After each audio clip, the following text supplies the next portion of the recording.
저녁 식사 맛있게 하셨습니까? 혹시 식사를 못 하시고 바로 또 오신 분도 계시지 않을까 싶습니다. 귀한 시간을 내셔서 이번에 예배당으로 모이셨는데 주님께서 예배하신 말씀으로 함께하기를 간절히 소망합니다. 어느 목사님이 해주신 말씀입니다. 이분의 친구 목사님이 늘상 이렇게 한복을 전통 한복을 개량 한복이 아니고요, 전통 한복을 이렇게 즐겨 입으시는 분입니다. 그런데 이분이 이제 지방에 내려가셔서 어떤 모임을 가지시고 그리고 숙소에 여관에 이렇게 들어가셨습니다. 그런데 이 숙소에 이제 들어가면서 이 여관 주인께서 좀 범상치 않게 보신 것 같아요, 이분을. 그러면서 어느 산에서 내려오셨는지요 하고 묻더래요. 그래서 보통 목사님들이 자기 신분을 잘 노출 안 하려고 합니다. 어느 순간부터. 그래서 이분이 뭐라고 얘기는 못하고 그냥 가만히 있으니까 그러면서 자기 좀 운수를 좀 봐달라고 했다는 겁니다. 왜냐하면 요즘 되는 일이 너무 없고 힘들어서. 그래서 이 목사님이 어떻게 할까 하다가 잠깐 생각하더니 그 사람을 보고 큰 소리로 그놈을 용서해 그랬대요. 그놈을 용서해. 그러니까 이걸 듣자마자 이 여관 여주인이 그놈은 용서 못합니다. 그리고 바로 이렇게 자기 방으로 갔다 그럽니다. 아마 모르긴 해도 이분이 저분 진짜 도사구나 하지 않았을까 싶어요. 그놈을 용서해라. 그놈은 내가 용서 못합니다. 그놈이 남편인지 자식인지는 알 수는 없지만 우리가 20살만 넘어가면요, 우리 가까운 주위에 그놈들이 있습니다. 그놈들이 있어요. 또 놈은 아니어도 또 유사한 분들이 있습니다. 세상을 살다 보면 그놈들이 이렇게 생기는데 20대에서 30대로 가면 조금 더 늘고요, 40대에서 50대로 가면 좀 더 늡니다. 아예 나이가 많아지면 이제 잘 기억이 안 나서 좀 오락가락은 하지만 그놈은 늘 있습니다. 근데 저는 오늘 20대가 되면요, 20대가 넘어가면 그놈만 있는 게 아니고 그 밤도 슬며시 우리에게 찾아옵니다. 그 밤이 찾아온다고요, 캄캄한 밤이. 그래서 산후라면 이 낮과 같은 즐거움의 때가 있죠. 제가 최근에도 어느 제가 섬기는 교회에서 청년들과 얘기를 하면서 만약에 10억을 줄래, 10억을 받을래, 청년으로 갈래, 그러면 조금 유혹이 있겠죠. 근데 100억을 줄 테니까 그냥 그 인생을 살래, 그렇지 않으면 100억을 받지 않고 청년으로 갈래, 그러면 저는 다시 청년으로 갈 것 같아요. 정말입니다. 지금까지 살아오면서 그렇게 후회된다라고까지 후회되는 일이 왜 없었겠습니까마는 그래도 나름 열심히 살지 않았나 싶은데 지나온 삶이 그렇게 너무 안타깝고 후회가 많아서가 아니고 다시 내가 한번 젊음으로 돌아가서 산다 그러면 좀 이렇게 좀 해보지 않을까라는 하는 건 굉장히 여운이 많이 있습니다. 이 즐거움의 때를 정말 얼마나 내가 즐겁게 보냈는가 하는 좀 아쉬움도 있고요.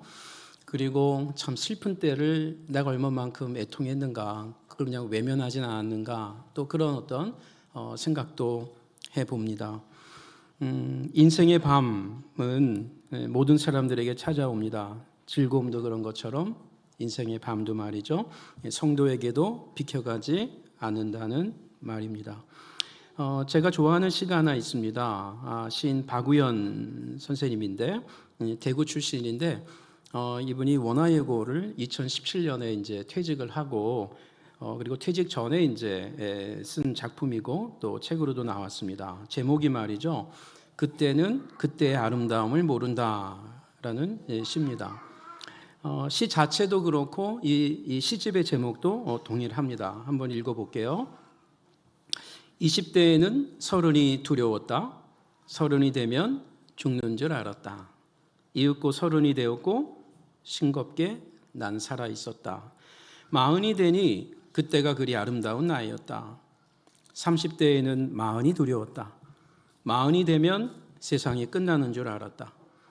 이윽고 40이 되었고 난 슬프게 멀쩡했다. 50이 되니 그때가 그리 아름다운 나이였다.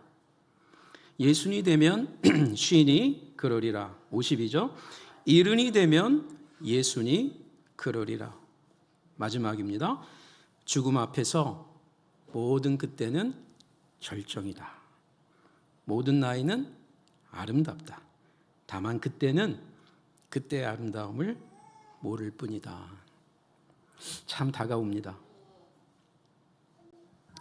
그때는 그때의 아름다움을 모를 뿐이다 라는 이 그때는 이 시인은 과거 어느 한 젊을 때를 얘기하는 것이 분명합니다.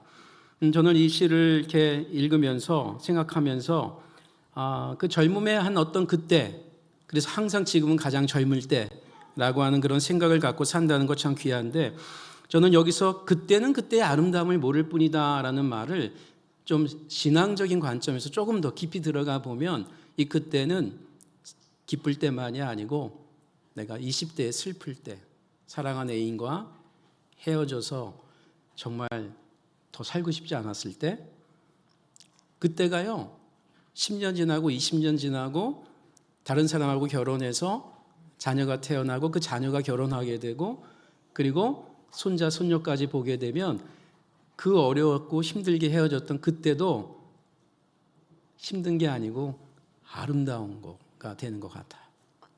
그래서 저는 과거 어느 고통스러웠던 순간, 그 기간도 저는 그때에 넣고 싶습니다. 그때는 그때의 아름다움을 몰랐을 뿐이다. 세월의 흐름 속에 시간이 약이 된다는 것, 인생의 경륜 속에 과거 사건을 이렇게 되돌아보면 여유가 생긴다는 거죠. 그렇죠? 뭐 물질이 많이 생겨서의 여유만이 아니고 이제 내가 인생을 조금 더 관조할 수 있는 그런 경륜을 갖게 되면서 생기는 시간의 나름대로의 여유입니다. 저는 이 나름의 여유가 결국은 나에게 벌어진 일들을 재해석하면서 생길 수 있는 여유가 되는 것이죠. 성도는 나의 이야기를 보게 됩니다. 특별히 젊을 때에는, 또 나이가 들어가도 결국은 내 입장에서 사건 사고를 보게 되죠. 뭐 그건 피할 수 없는 우리의 한계입니다. 그런데 말이죠, 조금씩 이제 연륜이 가면 나의 이야기에서 좀 우리 이야기로 좀 보게 되는 것 같고요. 그리고 조금 더 시간이 지나면 우리 그리스도인들은 하나님의 이야기, 이 예수의 이야기, 성령이 만들어가는 이야기 속에 내 이야기를 이렇게 포개게 됩니다. 우리가 이렇게 얘기할 수 있겠죠. 나의 인생 이야기를 하나님 이야기 속으로 접속시키는 거죠. 어제 나눈 말씀 중에 제가 이런 말씀 나눈 거 있죠. 부활의 종말 신앙으로 과거와 오늘을 해석해내는 성경적 인생관 또 세계관인 것이죠. 세상을 품을 수 있는 나름의 여유가 생기는 그러한 은혜를 갖게 됩니다. 예를 들어 볼까요? 창세기에 여러분 37장부터 50장까지는 사실은 이제 야곱 이야기가 계속 진행되고 있어요. 아브라함, 이삭, 야곱입니다. 창세기는. 근데 그 야곱 이야기 속에 요셉 이야기가 워낙 크게 차지해요. 그래서 사실 37장부터 50장까지는 야곱 이야기이지만 사실은 요셉 이야기라고 해도 전혀 뭐 손색이 없습니다. 그만큼 요셉이 중심 인물로 나옵니다. 근데 그 요셉이 우리가 알고 있는 것처럼 이렇게 꿈을 꾸는 것으로 이렇게 시작을 하잖아요. 37장이. 그러다가 이복 형들이 이제 자기를 또 무시하고 괄시하고 하다가 결국은 팔게 되고, 그래서 뭐 죽을 뻔했죠 사실은. 근데 이제 미디안 상고에 팔리고, 그리고 그가 이집트에 내려가고 거기서 우여곡절 끝에 뭐 롤러코스터를 타죠. 그러다가 마지막 찰나에 가서 그가 형들을 만나게 되죠. 이집트에서. 그렇죠?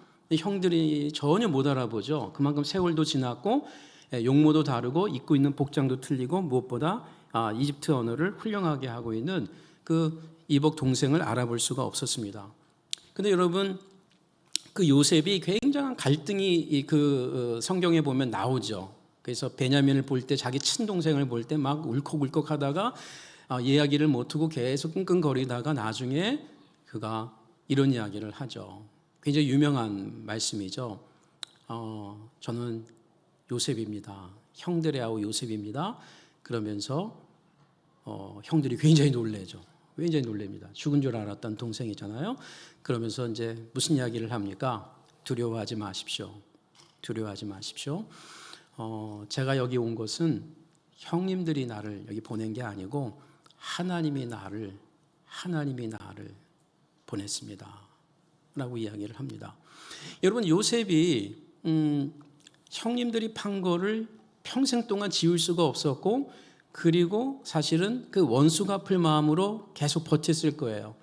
그런데 그의 인생을 보면 죽을 고비를 계속 넘기고 팔리고 또 인정받는 것 같다가 다시 또 보디발 장군 아내에게 또 모함을 당하고 또 죽고 뭐 이러면서 하나님이 나에게 계속적으로 함께하는 인도하심이 있으면 좋겠는데 있다가 없다가 하는 거죠. 그렇죠? 요셉 자기 인생 이야기 중심으로 보면 결정적인 순간에 하나님은 침묵, 하나님은 말씀을 안 하시고 외면하시고, 근데 분명히 보면 또 일하고 계시고 그러다가 보낸 겁니다. 그러다가 형님들을 봤을 때 그 어릴 때 꿨던 꿈이 겹쳐지면서 자기 인생 이야기와 하나님이 나를 인도한 하나님의 이야기 속에서 다시 보니까 주어가 바뀌는 거예요. 내가 여기 온 것은 더더구나 아니고, 형들이 나를 이곳에 온 것도 아니고, 형들이 주어도 아니고, 내가 주어도 아니고, 하나님이 나를 보내셨습니다. 우리 가족을 다 살리려고. 하나님이 주어가 되는 이야기로 바뀌는 것입니다. 요셉 인생의 낮과 밤의 모든 주어가 하나님으로 바뀝니다. 그 사람만 생각하면 내가 주어일 때에는 좋은 사람, 나쁜 사람이 있죠. 그런데 하나님이 주어가 되니까 그 형들이 잘못한 것이 없어지는 건 아니지만 그것을 재해석하는 놀라운 관점이 생기는 것이에요. 저는 이것이 신앙이라고 봅니다. 여러분, 히브리서 11장은 이스라엘 신앙 국가 대표 같은 믿음의 인물들이 나옵니다. 그래서 우리가 보통 믿음장 그러죠. 믿음장 맞습니다. 근데 뒤집어 말하면 이 믿음의 모범을 보인 신자들의 인생의 밤을 만난 사람들이라는 얘기입니다. 아까 우리가 요셉도 봤지만 믿음으로 살았지만 이 믿음의 요셉이 얼마나 많은 형들하고는 비교할 수 없는 인생의 밤을 맞이했는지 모릅니다. 여러분, 히브리서 11장 읽어보십시오. 그들 믿음의 사람 맞는데 더 현실적인 이야기는 인생의 밤을 다른 사람들보다 더 많이 만난 사람들이었습니다. 여러분, 영문학자면서 기독교 변증가였던 C.S. 루이스는 그의 책 고통의 문제에서 이렇게 이야기한 바가 있죠. 고통은 귀먹은 사람을 일깨워주는 하나님의 메가폰이다. 메가폰이다.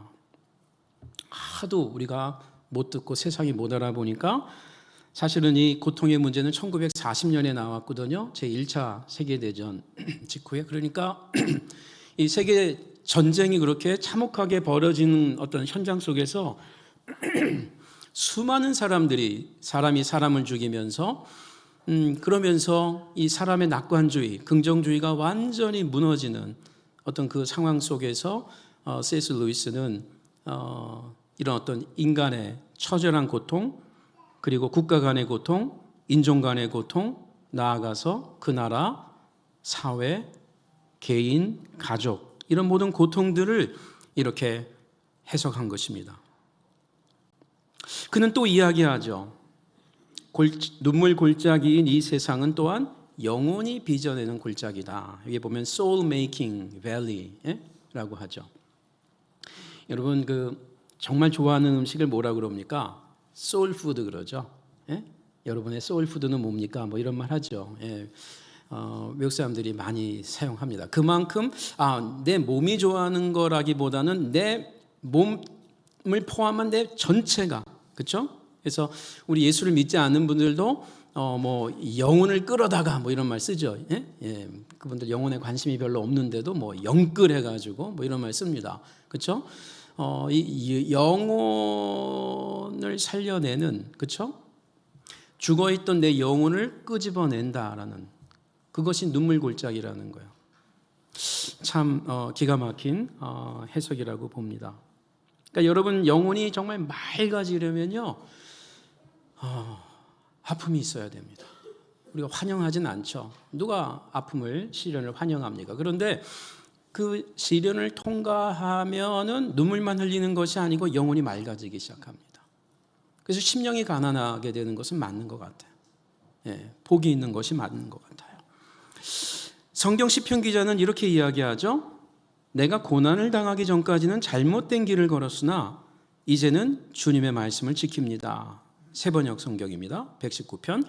그리고 계속해서 같은 119편에서 이렇게 얘기하죠. 고난을 당한 것이 내게는 오히려 유익하게 되었습니다. 그 고난 때문에 나는 주님의 율례를, 성경을, 하나님을 배웠습니다. 동서고금을 막론하고 이 말씀은 진리입니다. 성도 여러분, 꼭 개인이나 가정의 시련으로 힘들어하시는 분 계십니까? 가족이나 가까운 친구, 갑작스러운 질병, 갑작스러운 예기치 못했던 경제적인 아픔의 상황 때문에 힘들어하는 분도 있을지 모르겠습니다. 또 자녀나 또 손자, 손녀 문제로 또 힘들어하는 분도 있을지 모릅니다. 나이를 들어간다는 것이 말씀드린 것처럼 계속해서 이런 밤을 만나게 된다는 말이거든요. 제가 25년 동안 협동 목사로 출석하는 교회에서 성도들과 종종 신앙 상담을 합니다. 아무래도 이렇게 전임 사역자가 아니다 보니까 좀 더 편하게 다가오는 것 같고요. 또 부교육자님들이 많이 바뀌어도 제가 계속 지키고 있다 보니까 이런 어떤 교제권을 갖게 되는 것 같습니다. 그래서 이제 교회에서 열심히 봉사하는 집사님, 권사님들을 오랫동안 제가 뵌 분들 가운데 가끔씩 만나서 이야기를 하곤 하는데요. 그때 개인 또 가정에 이런저런 일들을 같이 나누곤 합니다. 사실 저도 어렵거든요. 어떤 때는 저가 더 힘들 때에 또 저를 만나고자 하면서 또 이야기하시는 분도 있는데 차마 제 얘기는 못 하겠더라고요. 저도 이런 게 어려움이 있습니다. 이게 어떻게 보면 사역자의 좀 아픔인데요. 사역자는 사역자끼리 하고 좀 얘기할 수밖에 없는 그런 좀 한계가 있습니다. 근데 어쨌든 성도님들이 이제 제게 이런 고백을 합니다. 주일에 제가 교회 출석은 하고 있지만 언제부터인가 내 마음의 평안이 사라진 것 같아요. 이런 말을 하기 전에는 절대로 그렇게 생각할 수 없었던 분이에요. 80%는 말이죠. 제가 만났던 분, 또 만나자고 할 때마다 이제 이런 대화들이 주어집니다. 참 힘든 이야기를 진솔하게 해주는 게 일단은 너무 고마웠는데요. 그러면서 이런 얘기도 합니다. 일상생활도 너무 고됩니다. 다른 사람들은 나를 부러워하고 점점 이 하는 일들이 잘 돼서 이렇게 부러워하지만 저는 너무 고됩니다. 정말 그냥 일 그만두고 그냥 예배만 드리고 싶어요. 그래서 사실 주일날 와도 무슨 말씀을 듣는지 잘 생각이 안 납니다. 그래요. 참 이런 말 쉽지 않은 건데 그런 이야기를 해주더라고요. 그래서 그냥 어디론가 훌쩍 떠나서 그냥 혼자 있고 싶대요. 신앙의 확신은 있는데 다른 분들입니다. 신앙의 확신은 있는데 언제부터인가 제 영적 성장은 멈춘 것 같습니다. 예배와 교회 봉사가 이전처럼 기쁘지 않아서 사실 짐으로 다가옵니다. 관계 때문에 또 이 일을 맡기는 됐는데 정말 올해는 안 맡으려고 그랬어요. 언제부터인지 나도 모르게 하나님보다는 주위 사람들을 더 의식하게 됩니다. 사실 저 목사님 공황장애였어요. 공황장애로 판정을 받았습니다. 여기 계신 분들 가운데 여기 말이죠. 여기 이런저런 일들로 일상이 무기력해지고 또 신앙생활에 또 회의에 들어서 매일 아침을 맞이한다는 게 무슨 의미가 있나 뭐 이런 생각이 있으신 분들 있는지 모르겠습니다. 여러분 이거를 너무 적극적으로 부정하는 것도 그렇게 좋지 않습니다. 이게 나중에요 적극적으로 계속 부정하다 보면 나중에 한꺼번에 몰려옵니다. 사실은 그때 이거를 인정하는 것도 저는 굉장히 좋은 방법이라고 봐요. 금기시하지 않고 신앙이 있는데 저럴 수가 있어? 있을 수 있습니다. 이제 점점 죄송합니다. 이게 한 살 한 살 먹을수록 저희가 자꾸 나오는 말 중에 하나가 그럴 수도 있죠. 여기 우리 강승구 목사님이 제가 액체에서 아세나 신학대학교에서 제가 2001년부터 사역을 했는데 초창기에 공부한 학부 제자입니다. 우리 강승구 목사님 한 2005년에 입학한 거로 아는데 그때 제가 굉장히 칼같이 했어요. 그냥 하루만 늦어도 다 배운 대로 한다고. 요즘은요 그냥 앉아만 있어도 너무 이쁘더라고요. 앉아만 있어도 너무 고마운 거예요. 정말입니다. 저는 지금까지 학부건 외국인 학생이건 대학원이건 첫 학기에 늘 제가 내는 중요한 숙제가 하나 있습니다. 여러분 자신의 이야기 Listen to my story, 제 이야기를 좀 들어주세요 라는 제목으로 저한테 좀 내라고 그래요. 그리고 제가 그거의 중요성을 30분 이상 이야기합니다. 하나님 앞에 여러분의 이야기를 써보세요. 기억나는 것부터 사건, 사람 중심으로 쭉 써보세요. 그리고 예수님을 특별히 믿은 시기에는 조금 더 민감하게 생각하면서 써보세요. 장수는 상관없습니다. 근데 저한테 3장은 최소한 내셔야 됩니다. 어떤 친구들은 30장도 씁니다.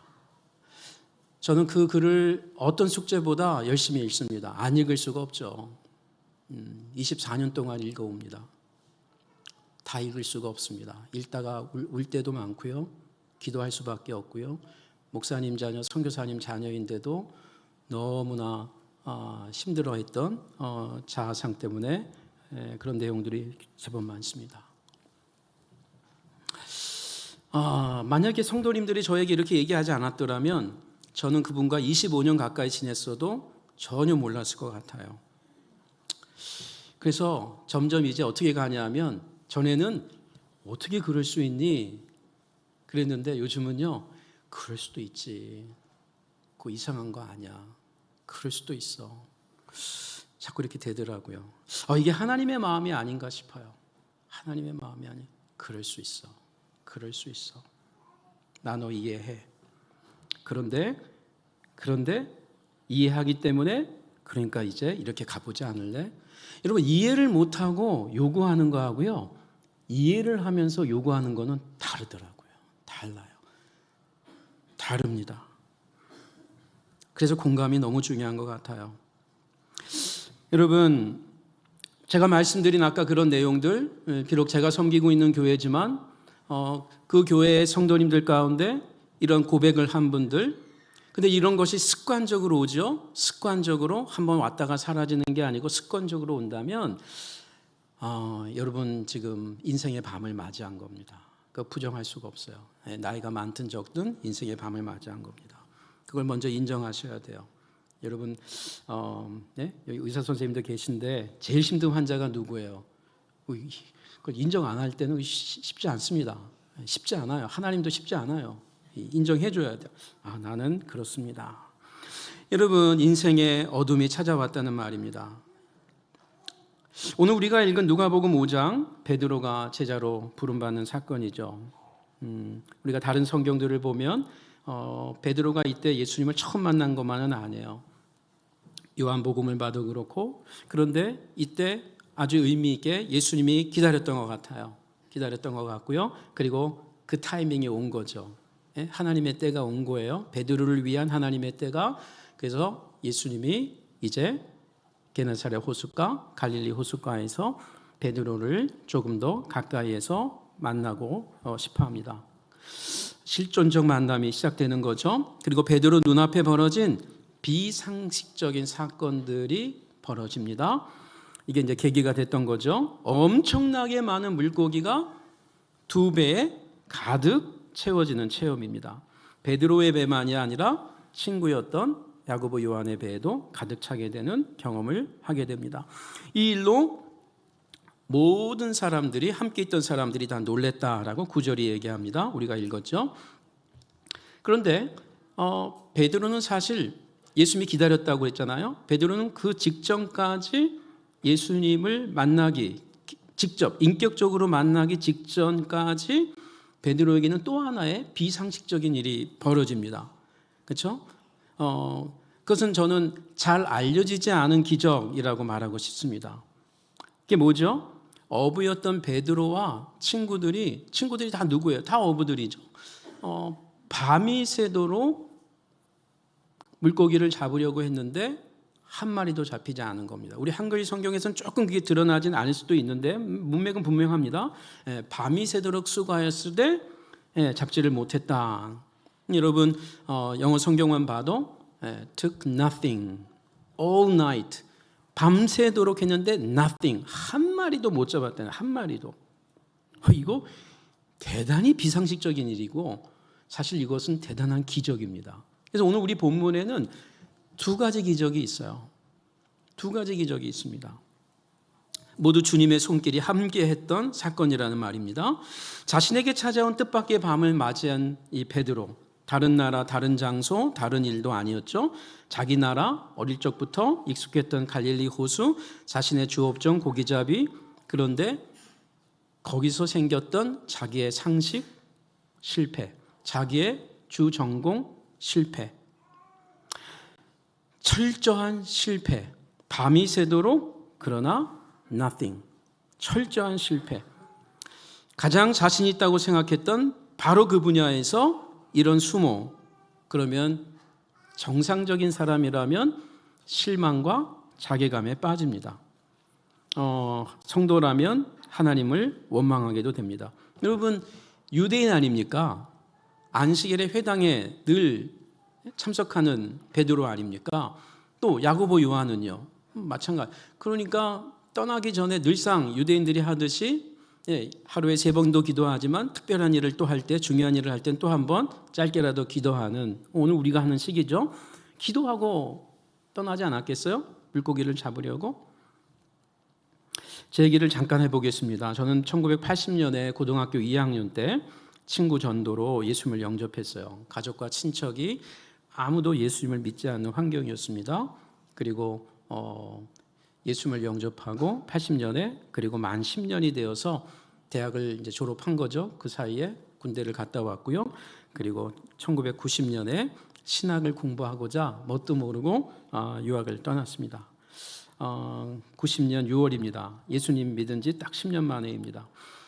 목회학 석사 3년, 박사과정 5년을 마치고 그리고 98년도에 만 8년이 지나서 귀국을 했습니다. 그리고 99년 부터 교수 사역을 시작했습니다. 전임 교수로 2 학교를 경험해 보았습니다.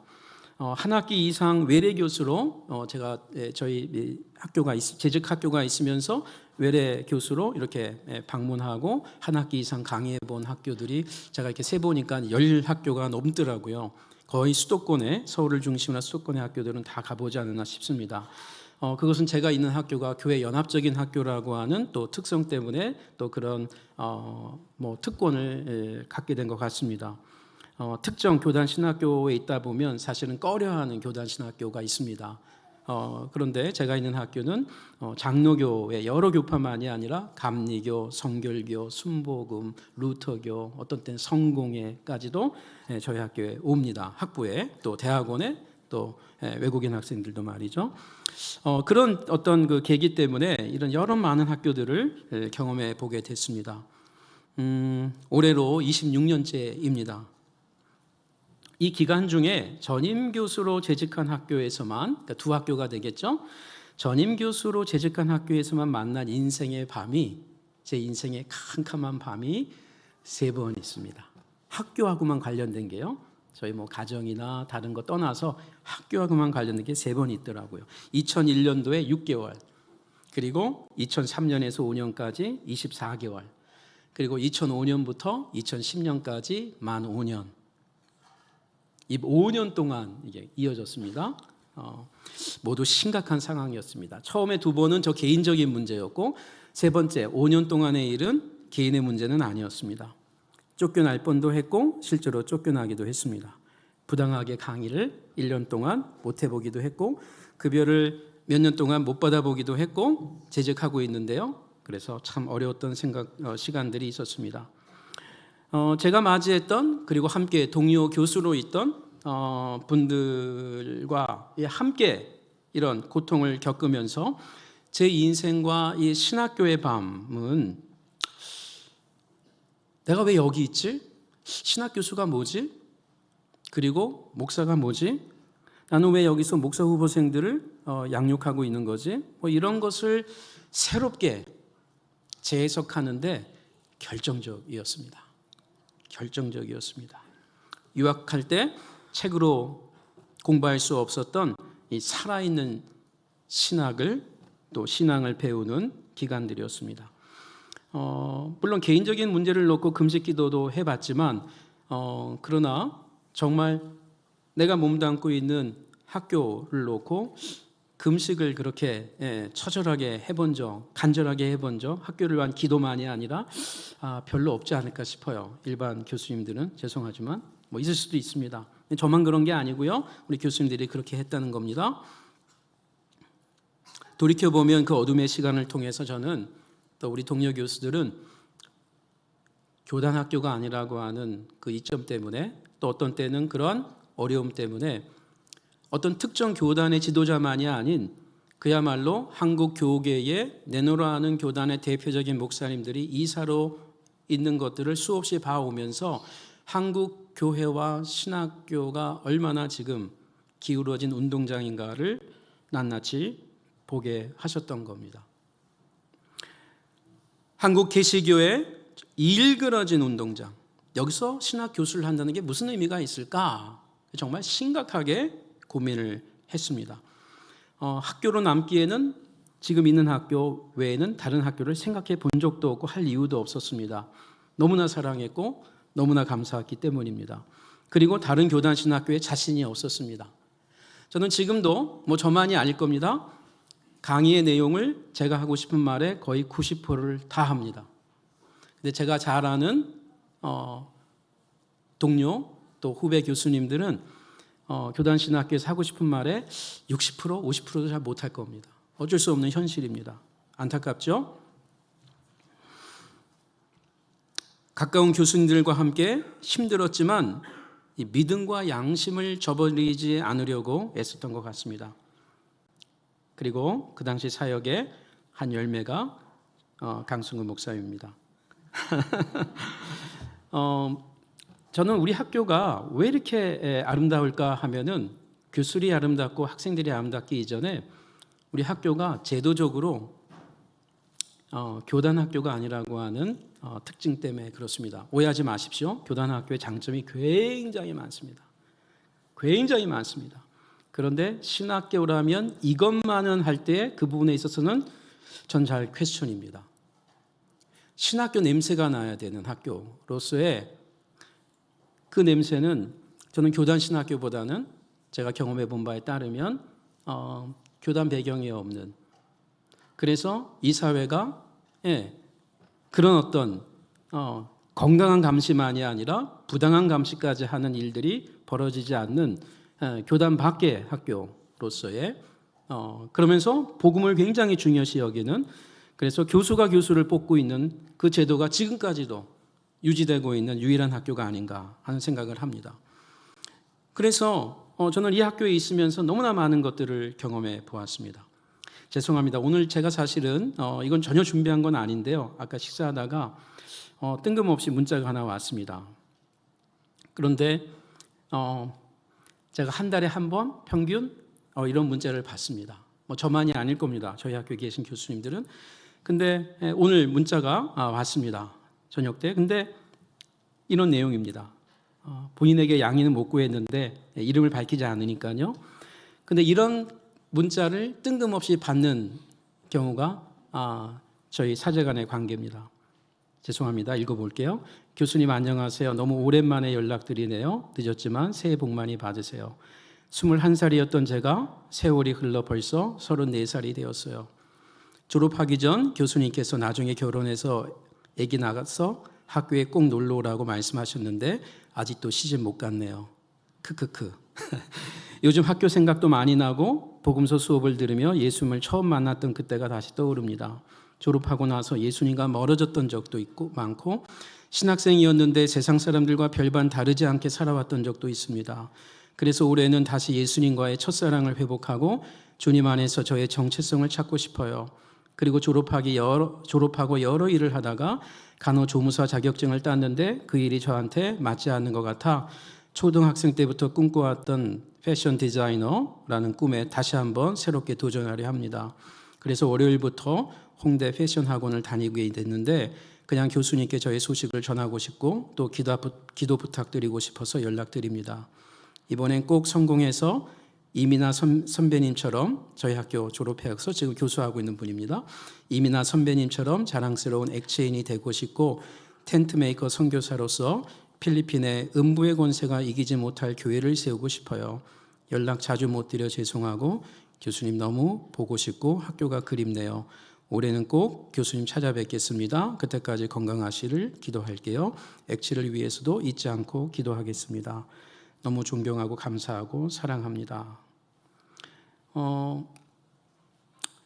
저는 교단 안에서도 이런 교제가 충분히 가능하다고 봐요. 그래서 사실 저희는 졸업하면 제자들이 어디 가는지를 모릅니다. 외국인 학생들, 저희는 외국인 학생을 받으면 학교가 마이너스입니다. 100% 장학금입니다. 룸앤보드 다 제공합니다. 대신에 공부 빡세게 하고요. 그리고 그 학생들이 우리가 아주 엄선해서 뽑습니다. 외국인 학생은 특별히. 근데 이 모든 것들이 다 한국의 교회들이 후원해서 가능한 것입니다. 오늘 제가 식사하면서도 장로님 한 분께서 꽤 오래전에 서울중앙교회가 저희 학교 외국인 학생 1명, 2명 태국 학생 후원하셨다고 하면서 실제로 양평까지 오셨다는 말씀을 들었습니다. 그렇습니다. 저희 학교는 그렇게 운영되는 학교입니다. 그냥 한 교회 교단이 없기 때문에 그렇기 때문에 학생과 교수끼리도 졸업 이후에 만날 것을 기약하지 않습니다. 그냥 하는 겁니다. 그러다 보니까 어떤 학생들은 관심이 없을 수도 있죠. 그러나 어떤 학생이나 어떤 교수는 정말 예수님에게 대하는 마음처럼 소자대하듯이 하면서 그렇게 섬기고 때로는 책망도 합니다. 그런 진정성이 순수함이 오래전부터 제가 액치에 오기 전부터 선배들을 통해서 그런 공동체가 형성된 학교, 아름다운 학교입니다. 너무 많이 얘기해서 죄송합니다.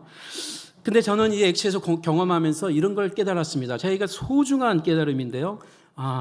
목사는, 신학 교수는, 성도는 성경만, 신학만 공부해서는 안 되는 일이구나를 뼈저리게 깨달았습니다. 무질서했던 한국 근현대사, 그리고 이 근현대사의 지난 7, 80년 동안에 다른 나라에 700년 넘는 그런 어떤 혼란의 격동기가 한국인데요. 후진국, 저 같은 경우는요, 후진국에서 태어나서 중진국을 경험하고 지금 선진국을 살고 있는 사람이에요. 세계 어디를 봐도 찾을 수 없습니다. 이런 나라를 찾을 수가 없어요. 50년, 7, 80년 안에 후진국, 중진국, 선진국을 다 경험한 세계 2차 대전 이후에 그런 나라가 없다고요. 그러니 좋은 이야기이기도 하지만 지금 우리는 같이 살고 있지만 어제 말씀드린 것처럼 너무나 다른 언어를 사용합니다. 왜요? 같이 살아도 문화가 바뀌어버렸어요. 부모와 자식끼리의 문화 차이만이 아니고 5년, 10년 차이로 중진국 견해와 후진국 견해와 선진국 견해가 지금 같이 공존하고 있습니다. 몇천 년마다 한 번씩 맞이할 내용을 우리는 50년, 70년 안에 다 경험하고 있는 거예요, 지금. 그러니 이런 치열한 한국 사회, 근현대사 속에서 한국 교회가 파도를 타고 여기까지 온 거거든요. 그렇다면 신앙도 중요하지만 그 치열한 경쟁 사회 속에서 살아남으려고 후진국에서 선진국으로 오기까지의 그 치열한 피 터지는 싸움과 경쟁 속에서 여기까지 온 겁니다. 그러니 우리가 성경만 해석해서 뭐라고 하기에는 이게 통하지가 않을 때가 있다는 거예요. 성경도 해석해야 되지만 한국 사회도 해석하고 대한민국도 해석해야 되고, 특별히 근현대사를, 그리고 무엇보다 여기에 속한 나를 해석해내야 됩니다. 나는 누구인지. 이런 한국교회, 이런 한국 신학교의 텍스트를 정직하게 해석하지 못하면 그냥 밥 먹고 사는 자리밖에 안 되겠구나 라는 생각을 통감했습니다. 여러분, 이런 상황에서 성경만 열심히 읽고 기도만 열심히 하고 대한민국의 지난 7, 80년 동안의 격동기에 대한 해석이 없고 그 안에서 성장하게 된 교회들의 소위 성장을 해석해내지 못하면 성경을 많이 읽고 기도를 많이 할수록 굉장히 무서운 괴물이 됩니다. 그나마 성경을 읽지 않고 기도를 열심히 안 하면 괜찮은데 그냥 성경만 소위 알고 있으면 희한한 해석과 희한한 주장들이 나올 수 있다는 겁니다. 요즘 우리 한국교회만큼 소위 정치적으로 양극이 다 있는, 참 보기 힘든, 가끔 있을 수는 있지만 이렇게 양극단이 다 있다는 것 대표적인 예가 되는 것입니다. 우리는 누구 편 좌우로 치우치지 말아야 된다, 좋은 말이기도 합니다. 하지만 진리는 진리예요. 참은 참이에요. 공의는 공의예요. 정직은 정직입니다. 그런데 그거 자체가 지금 소통이 안 됩니다. 다 말씀드린 대로 성경은 열심히 읽고 있지만 지금 자기 틀 안에 자기 이야기 속에 성경이 들어오는 거예요. 성경 이야기 속에, 하나님 이야기 속에 내 인생 이야기를 넣는 게 아니고 너 6.25 경험해봤어? 너 70년대 대학생이어봤어? 내 이야기 속에 복음이 들어오는 거예요. 그러니까 해결이 되지 않습니다. 제각각 자기 이야기 속에 복음 이야기가 그냥 들어가 말아버린 상황입니다. 이 자리에 있는 여러분들 가운데 저와 비교할 수 없는 인생의 아픔, 인생의 밤을 겪은 분이 저는 있을 것이라고 믿습니다. 큰 고통의 긴 밤, 특별히 저보다 연세가 많으신 분들은 대부분 비교할 수 없는 70대, 80대 있는 분들은 큰 인생의 밤이 있을 것입니다. 그래서 이 말을 공감하시라고 봅니다. 인생의 밤은, 교회의 밤은 나와 우리 가정, 나와 우리 교회에 오는 것이 환영할 만한 것은 아니지만 그렇다고 마냥 거부할 만한 일은 아니다. 나아가 성도들에게 찾아오는 인생의 밤은 무의미하지 않다는 것입니다. 왜요? 이때 가장 중요한 게 뭐고 내가 먼저 해야 될 게 뭔가가 정리되는 시간인 것 같습니다. 한 분을 소개해 보겠습니다. 봉천동의 스바이처로 잘 알려진 윤주홍 장로님입니다. 화곡동의 성결교회 장로님이신데요. 한국 청룡 봉사상을 2022년에 받으셨습니다. 그 당시에 88세인데요. 여러분 아는 분도 있나 봐요. 이분은 고등학생 때 예수님을 믿고 은혜를 받은 후에 내가 의사가 되어서 하나님께 영광 돌리겠다는 그런 기도를 했다고 합니다. 그리고 결심해서 의학과에 입학하고 그리고 의사가 되고 1973년도에 윤주홍 의원을 개업했습니다.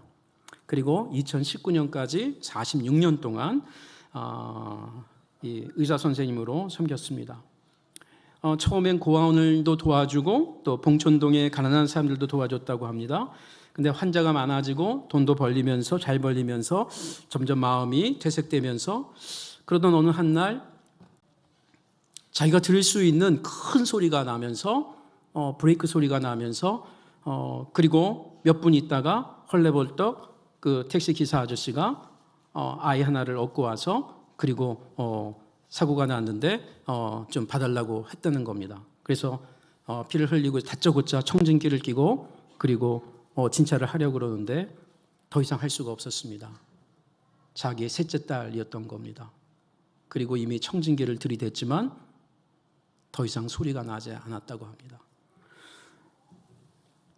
오 하나님, 오 하나님, 연신 내뱉으면서 그는 더 이상 다른 일을 할 수 없었다고 그럽니다. 그는 하나님을 원망했고 그리고 의사 가운을 벗고 병원 문도 닫았습니다.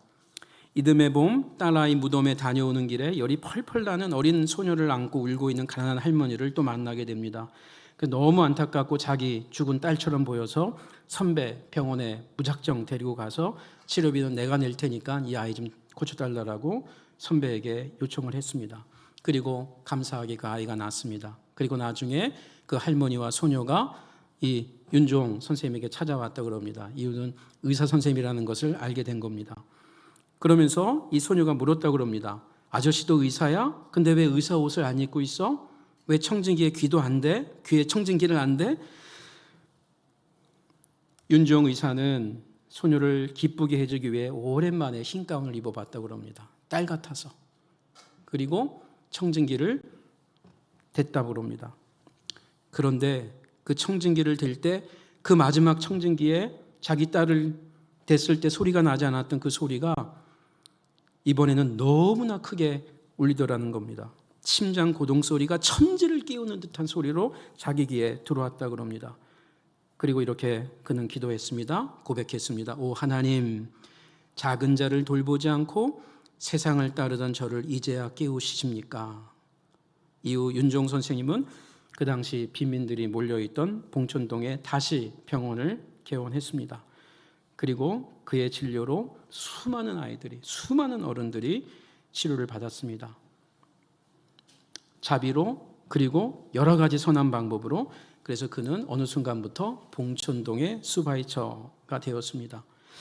윤종 장로님과 그 가정이 맞이한 인생의 밤은 너무 고통스러웠던 겁니다. 자기 병원 앞에서 자기가 의사인데 자기 딸이 거기서 죽어버렸는데 고치지도 못하는 빌어먹을 의사. 그리고 내가 지금까지 하나님을 위해서 살아왔는데 나에게 왜 이런 고통을 주시나. 하지만 그는 그 아픔을 마침내 이겨내고 새로운 사명자로 일어났습니다. 그리고 2천여 명이 넘는 장학생을 키웠고요. 그리고 최근에도 고려대학교 의료원에 10억을 기부하셨더라고요. 성도가 상처를 버티어내면 그것이 별이 된다라는 걸 보여주신 분입니다. 흔히 영어로 스카가 스타가 된다라는 말을 하곤 하죠. 서울중앙교회 성도 여러분, 예기치 못한 인생의 밤 때문에 고통 가운데 계십니까? 건강 문제, 물질의 밤, 관계의 밤, 그것도 가족끼리, 자녀하고의 밤, 직장의 밤, 사업의 밤, 무엇보다 영혼의 밤이 있습니까? 내 영혼이 지금 어떻게 됐는지도 관심을 못 쏟고 있는 분들이 계십니까? 그렇다면 결코 두려워하지 마십시오. 지금 우리가 다 할 수 없지만 우리는 주님의 그 신비롭게 이미 일하고 계시는 그 밤의 의미를 믿기 때문입니다. 더 깊은 곳에서 여러분과 만나기 원하시는 주님의 부르심을 보기 원합니다. 제가 준비한 영상이 있었는데요. 제가 깜빡 잊고 교회 못 보냈습니다. 오다가 그래서 영상은 못 보겠고요. 밤새도록 좌절한 베드로는 많은 물고기를 잡은 후에야 자신의 실력이나 경험에 의한 것이 아닌 것을 알게 되죠. 그리고 이 일이 벌어진 것이 예수님의 간섭이고 기적인 것을 그는 고백합니다. 5장 8절입니다. 주여 나를 떠나십시오. 나는 죄인입니다. 여러분, 여기서 죄인이라는 말은 그냥 인사치레로 하는 말이 아닙니다. 마치 이사야가 6장에서 화로다 나여 망하게 되었도다 나는 입술이 부정한 사람입니다 라고 하는 것과 상통하는 겁니다. 우리가 좀 어려운 말로 신연사건 이렇게 얘기합니다. 하나님을 대면한 사건입니다. 베드로는 최소한 이 사건을 통해서 성경에 보면 내가 말씀에 의지하여서 나가 보겠습니다 했는데 그때는 사실 관객 가운데 예수님이 열심히 말씀을 전하셨기 때문에 그냥 신용을 좀 한 겁니다. 솔직히. 그렇지 않으면 뒤에 가서 주님 저를 떠나십시오 라는 말은 하지 않아요. 그런데 처음에 신용은 냈지만 속마음은 겉으로는 의지해서 하겠다라고 말은 했지만 속마음은 내키지 않았던 겁니다. 여러분, 저도 뭐 어부 출신은 아니지만 가장 어부들이 힘들어하는 게 다 고기 잡고 들어와서 그물 씻고 그 다음에 일 정리하는데 또 나가야 되는 거. 이건 굉장히 어려운 일이라고 그래요. 지금도요. 그런데 예수님이 그러셨거든요. 근데 베드로는 굉장히 관객 가운데 저분이 이상한 말들을 좀 하고 해서 존경하면서 그래서 굉장히 특별한 선생이여라는 말을 씁니다. 이 누가복음에만 나오고 딱 한 번 나오는 말입니다. 그냥 랍비라는 말보다 훨씬 더 존중하는 언어가 나와요. 선생이여 하면서.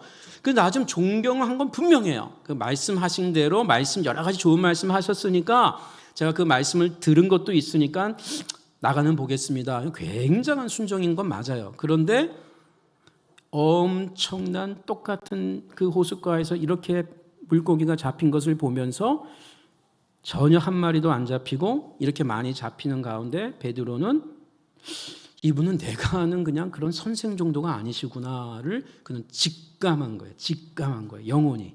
그래서 그는 무릎 꿇고 저는 죄인입니다. 저는 예수님이 저를 아는 것만큼 그런 사람이 아니고 저는 정말 죄인입니다. 예수님은 특별한 분 같은데 하면서 완전히 무릎을 꿇었던 겁니다. 그리고 그때 예수께서 하시는 말씀이죠. 새 일을 맡기는 겁니다. 그 마지못한 고백이 아닌 처절한 자각. 이렇게 얘기하죠. 누가복음 5장 10절에 예수께서 시몬에게 이르시되 무서워하지 말라. 이제 후로는 네가 사람을 취하리라. 저는 이 이사야만이 아니고 베드로가 저는 죄인입니다. 저를 떠나셔야 되겠습니다. 저하고 함께 있는 것은 제가 감당이 안 됩니다. 라고 한 이 고백은요, 모세가 가시떨기 불꽃 가운데에서 그 하나님을 만나고 모세야 모세야 부르면서 만났던 그 장면 가운데 하나님이 모세에게 너 이집트로 다시 들어가야 된다 라고 할 때 모세가 뭐라고 그래요? 저는 못합니다. 그때 못한다는 건 겸손이기도 하지만 겸손 이상의 자기 이해예요. 나 이제 80세도 됐고 나이도 많고 뭐 40년 직후에 그랬으면 모르는데 하나님 기다린 거죠. 기다린 겁니다. 80년을 기다린 거예요. 그때 모세가 저는 못합니다는 정말 처절하게 자각을 해서 못하다는 얘기예요. 여러분, 우리가 교회에서나 관객 가운데 저 못합니다. 이런 말들이 얼마나 립서비스가 많은지 몰라요. 속으로는 내가 너보다 낫지 뭐 이런 생각도 많이 합니다. 근데요, 그거는 진정한 그 자각은 아니에요. 근데 인생의 밤을 맞이하면요, 베드로가 밤이 새도록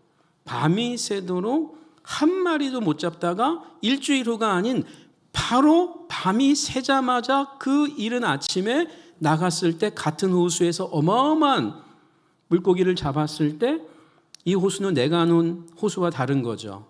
다르진 않아요. 해석을 해야 되죠. 차이가 뭐예요? 하나밖에 없는 거예요. 어부 출신도 아닌, 아버지가 어부도 아닌 목수인 나사렛 예수가 내 배에 탄 것밖에는 차이가 없는, 그거 하나 외에는 다른 차이가 없어요. 저분은 누구지? 내가 아는 정도가 아니구나. 저를 떠나십시오. 저는 죄인입니다. 이때 예수님은 새 일을 맡기기 시작합니다. 이제 준비가 됐다라는 거. 역설이죠, 역설. 저는 안 됩니다. 진실되게 저는 아닙니다를 깨달았을 때 그럼 된 거야 이제. 자, 그러니까 네가 이스라엘 백성들 이집트에서 빼내는 거 아닌 거 너 꼭 기억해야 돼. 너 못한다고 그랬지? 진짜 못한다고 그런 거지? 진짜였지? 그러니까 이제 하는 건 내가 하는 거지? 그거 잊지 말아라. 확인시켜 주는 거죠.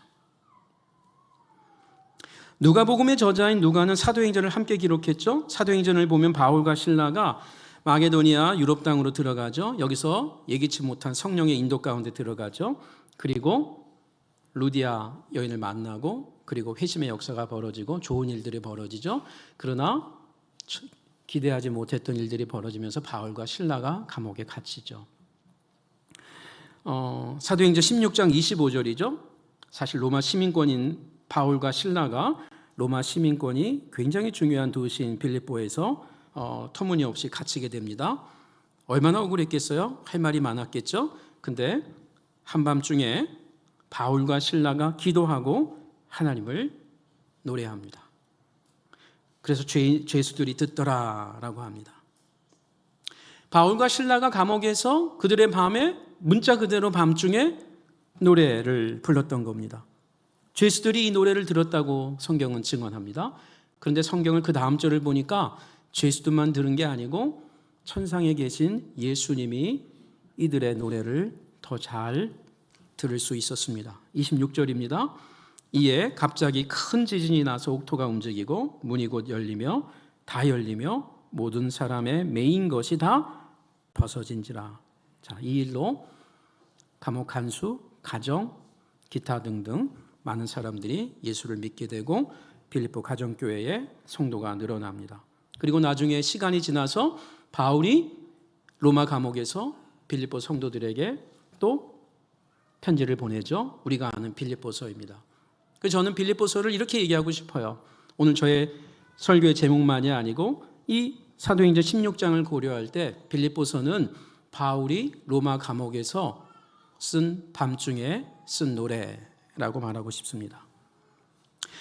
빌립보에서도 감옥에 있었지만 그 빌립보 성도들을 생각하면서 로마 감옥에서 빌립보서를 보낼 때의 그 바울의 마음 말입니다. 욥기와 전도서가 눈물로 밤중에 쓴 노래입니다. 아니, 성경을 한 권 한 권 읽다 보면 하나님을 신앙하는 사람들이 그 시대와 자신들의 인생의 밤에 부르는 하나님을 향한 세레나데가 저는 성경 각권이라고 봅니다. 시편이 그렇습니다. 교회 2000년 역사의 성도들과 오늘 우리가 이 노래를 계속해서 읽고 있고 부르고 있습니다. 같은 노래이지만 다른 우리들의 버전으로 시대마다 교회 역사마다 지역 교회마다 그리고 여러분의 교회에서 여러분의 교회의 버전으로 오늘도 우리는 노래를 부릅니다. 빌립보서 4장에 바울이 밤중에 감옥에서 보낸 노래입니다. 주 안에서 항상 기뻐하십시오. 다시 말합니다. 기뻐하십시오. 여러분의 관용을 모든 사람에게 알리십시오. 주님께서 가까이 오셨습니다. 아무것도 염려하지 마십시오. 모든 일을 오직 기도와 간구를 하십시오. 여러분이 바라는 것을 감사한 마음으로 하나님께 아뢰십시오. 그리하면 사람의 헤아림을 뛰어넘는 하나님의 평화가 여러분의 마음과 생각을 그리스도 예수 안에서 지켜줄 것입니다. 이제 시편 77편을 보겠습니다. 내가 옛날 곧 지나간 세월을 생각하여 싸우며 밤에 부른 노래를 내가 기억하여 내 심령으로 내가 내 마음으로 간구하기를. 여기 밤에 부른 노래가요, 성경 원어나 영어 성경을 보시면 복수형입니다. 노래가 한두 편이 아닌 거죠. 밤이 한두 번이 아니었던 겁니다. 밤에 부른 노래들이 있는데 그것들을 또 기억해내는 것입니다. 욥기 35장에는 엘리후의 말에 나를 지으신 하나님은 어디 계시냐고 하며 밤에 노래를 주시는 분 하나님을 말합니다. 그분이 어디 계시냐고 말하는 자가 없구나. 인생의 밤을 맞이했을 때에도 우리는 노래 불러야 될 사람들이 아니냐라고 하는 이야기를 합니다. 물론 이 욥의 친구들의 이야기는요, 사실 그 하나하나는 다 옳은 말입니다. 다만 그러니까 엘리후의 이 말도 옳은 말이에요. 다만 이것을 욥에게 적용하는 거에 그 적용에 있어서는 상황에는 잘못된 것은 분명합니다. 그래서 우리가 욥기를 읽을 때에는 두 번, 세 번의 또 해석들이 필요한데요. 어쨌든 성경에서 분명히 증언하는 것은 이것을 욥이 죄 때문에 이런 일을 당하고 있다라고 하면서 하는 것은 잘못된 적용이었지만 그러나 분명한 이 메시지는 맞는 말입니다. 성도는 자기 문제 때문이든 다른 문제 때문이든 고난을 당할 때 밤에 노래를 여전히 부를 수 있어야 한다. 왜? 하나님이 그 노래를 듣기 원하시는 거죠. 저는 이런 생각을 해봤습니다. 여러분, IMF 때 또 코로나 때 어려울 때 지금 현재 또 많은 어려운 분들, 자영업자들이 얼마나 어렵습니까? 근데 여러분 어려울 때 어렵기 전에 부모님이, 아버지가 어머니가 옷을 사주고 좋은 신발을 사주고 할 때 엄마 아빠 고마워, 그것도 정말 고마운 겁니다. 그렇죠? 부모가 그 말을 들으면 고맙죠. 자식이 좋은 말 하면 항상 고마워요. 나 신발 사줘서, 좋은 음식 사줘서 고마워. 나 이번에 등록금 내서 고마워. 얼마나 고마운 말입니까? 근데 여러분, 부모가 하고 싶은데 못할 때가 있는 거예요. 여러 가지 이유로. 그렇죠? 그런데도 자녀가 뭐라는 거예요? 엄마 아빠 나 건강하잖아. 나 알바해서 등록금 마련할 수 있어. 근데 엄마 정말 고마워. 아빠 고마워. 여러분, 그때 엄마 아빠의 마음은요, 말로 표현할 수가 없습니다. 내가 잘해줬을 때 고마워라는 말을 듣는 것도 너무 고맙지만 마땅 부모로서 해야 될 일을 못하고 있는데 나 그래도 고마워. 그건 진짜거든요. 여러분, 하나님이 종종 인격적인 하나님이, 기계가 아니신 하나님이 우리에게 그런 말을 좀 듣고 싶어 하시는 것 같아요. 밤에도 잘 나갈 때만이 아니라 안 풀리고 있을 때 듣고 싶은 노래가 있으신 것 같아요. 저는 이렇게 말하고 싶습니다. 신자는 밤에도 노래 부르는 사람들이라고요. 밤에 부르는 노래, 어떤 노래입니까? 낮에는 결코 부를 수 없는 노래입니다. 여러분이 인정을 하든 인정을 안 하든 찬송가에서, 복음성가에서 고난 중에 지은 그 가사를 볼 때에 그걸 아무리 여러분이 불러도 여러분이 낮에 그 찬송을 부르면요, 그거 제대로 부르는 거 아닙니다. 그러니까 밤에 부르는 노래는요, 여러분 인생의 낮에는 절대로 부를 수 없는 노래라는 것이에요. 잘 나갈 때, 성공했을 때 여러분 그 립 서비스가 아니고 정말 진심으로 내가 하나님 고맙습니다, 감사합니다라고 하는 노래임에도 불구하고 느낌이 다른 노래입니다. 감정이 다른 노래입니다. 그래서 부를 수가 없습니다. 절대로 부를 수가 없습니다. 낮에는. 막다른 골목, 인상의 막다른 골목, 그래서 극단의 선택까지 고민하고 있는 그 상황 속에서 옛날부터 부르던 노래가 갑자기 생각나면서 나 같은 죄인 살리신 예수님을 찬양하는 그 노래는 밤에만 부를 수 있는 노래입니다. 밤에 부르는 노래가 어떤 노래입니까? 회개의 노래고요, 회복의 노래이더라고요. 눈물 속에 하나님을 진심으로 찾고 부르짖는 노래입니다. 시편 51편에 보면 나를 주 앞에서 쫓아내지 마시며 주의 성령을 내게 거두지 마십시오. 주의 구원의 즐거움을 내게 회복시켜 주십시오. 자원하는 심령을 주사 나를 붙잡아 주십시오. 내 혀가 주의 의를 높이 노래하고 싶습니다. 다윗이 밧세바가의 그 간음 이후에 그가 처절하게 눈물을 흘리면서 부르는 노래입니다. 밤에 부르는 노래, 회개하고 또 회복을 원하는 노래입니다. 여러분, 밤에 부르는 노래가 어떤 노래입니까? 새로운 노래입니다. 새 노래입니다. 내가 부르는 찬송, 내가 봤던 성경, 같은 본문, 같은 성경인데요, 곡조도 같고 박자도 같은데 새 노래가 되어버렸습니다. 새 노래가. 왜요? 내가 바뀌었거든요. 내가 새로워졌거든요. 내가 다시 인생의 의미를, 하나님을 만나게 된 거거든요. 없어져 보니까, 사라지고 나니까 그 사람, 그 일이 너무나 소중한 걸 새롭게 깨닫게 됩니다.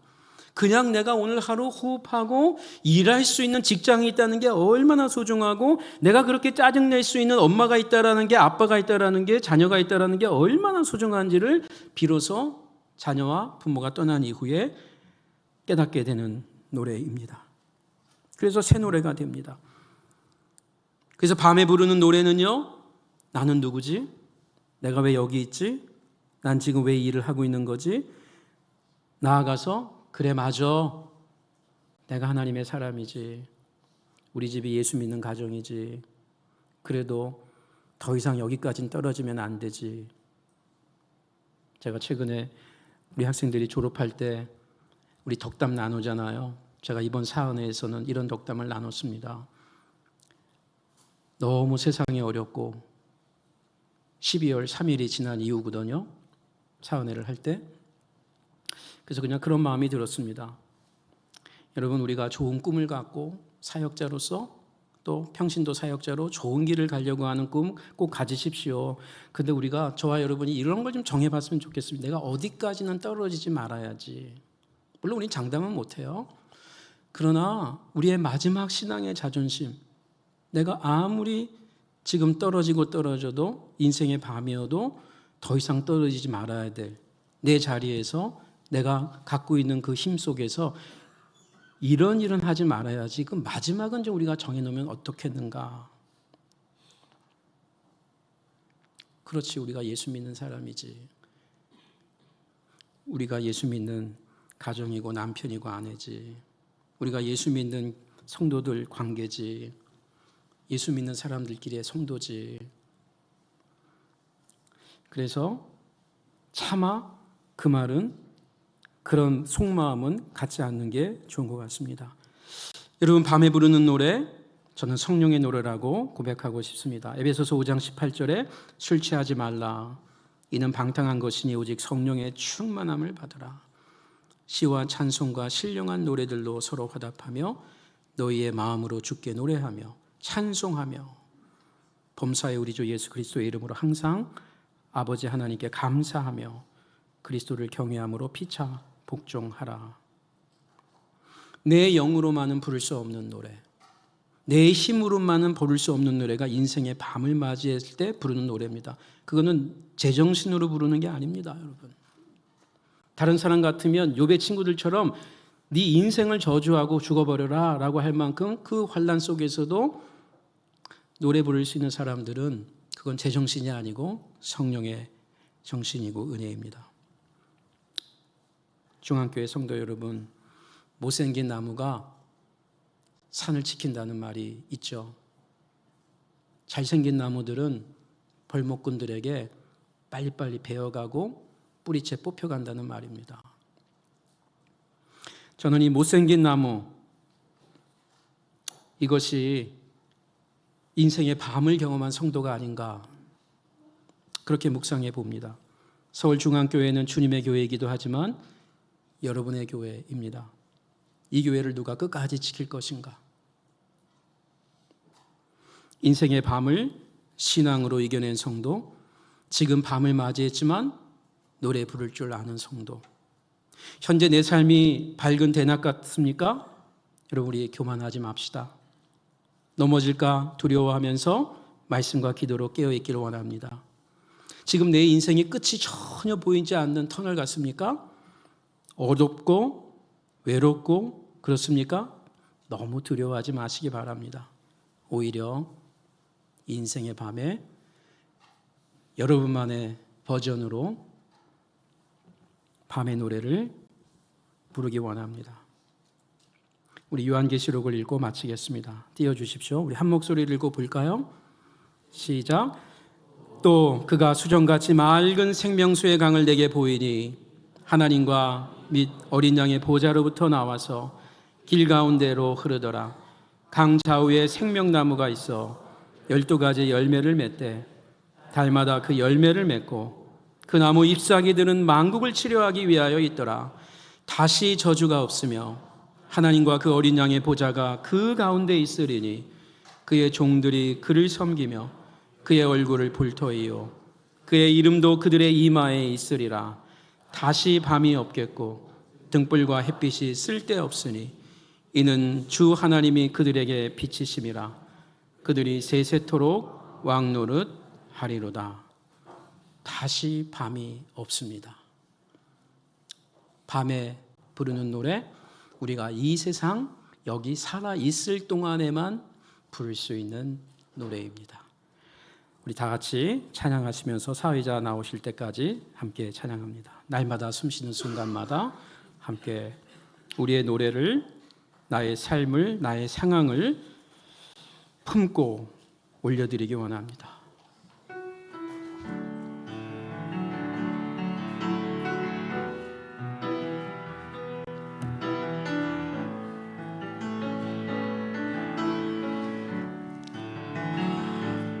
날마다 숨쉬는 순간마다 내 앞에 어려움이 보내 주님 앞에 이 몸을 맡길 때 슬픔 없네 두려움 없네 주님의 그 자비로운 손길 당당려운 것 주시도다 사랑스레 아픔과 기쁨을 수고와 평화와 안식을 날마다 주님 내 곁에 계셔 자비로 날 감싸 주시네 주님 앞에 이 몸을 맡길 때 힘 주시네 위로함 주네 어린 나를 품에 안으시사 항상 종안함 주시도다 내가 살아 숨을 쉬는 동안 살피신다 약속하셨네 인생의 어려운 순간마다